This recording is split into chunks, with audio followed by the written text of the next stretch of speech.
Au lendemain de l'annonce de sa mort, des précisions ont été apportées par l'entourage de Jane Birkin sur les circonstances de sa disparition.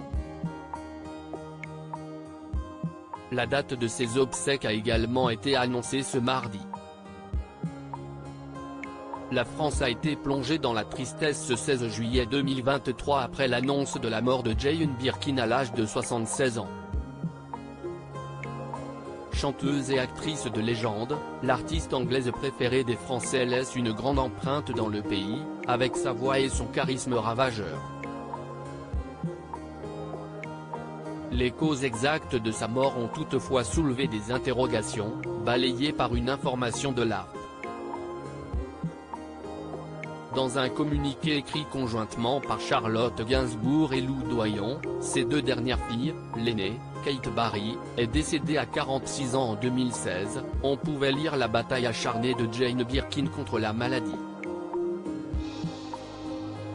La dernière partie du message, elle l'avait décidé, avait mené certains à penser que l'artiste aurait mis fin à ses jours. Une idée balayée par un tweet de Jean-François Guyot, journaliste de l'AFP. L'entourage de la chanteuse a précisé lundi soir à l'AFP que le décès était de cause naturelle. Les hommages s'accumulent pour l'icône Quest Jane Birkin, muse de Serge Gainsbourg, comédienne nommée au César pour La Belle Noiseuse et femme avant tout libre et très engagée. La date de ses obsèques a été fixée au 24 juillet en l'église Saint-Roch à Paris selon les informations de BFM TV.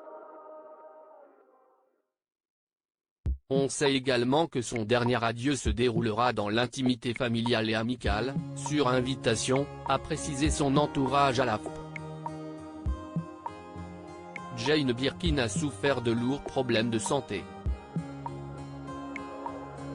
Le dernier en date a été un accident vasculaire cérébral en 2021, dont elle s'est remise malgré sa santé fragile. En effet, si elle avait confié au Matin avoir été touchée 6 fois par le Covid-19, elle a dû surtout surmonter une leucémie qui a fragilisé fortement son immunité. En 1998, une leucémie lui avait été diagnostiquée, maladie qu'elle qualifiait de cancer pas très pénible, mais qui lui avait valu une rechute en 2013 malgré une longue hospitalisation en 1998. À l'été 2012, elle avait également souffert d'une péricardite aiguë, rappelle Santé Magazine.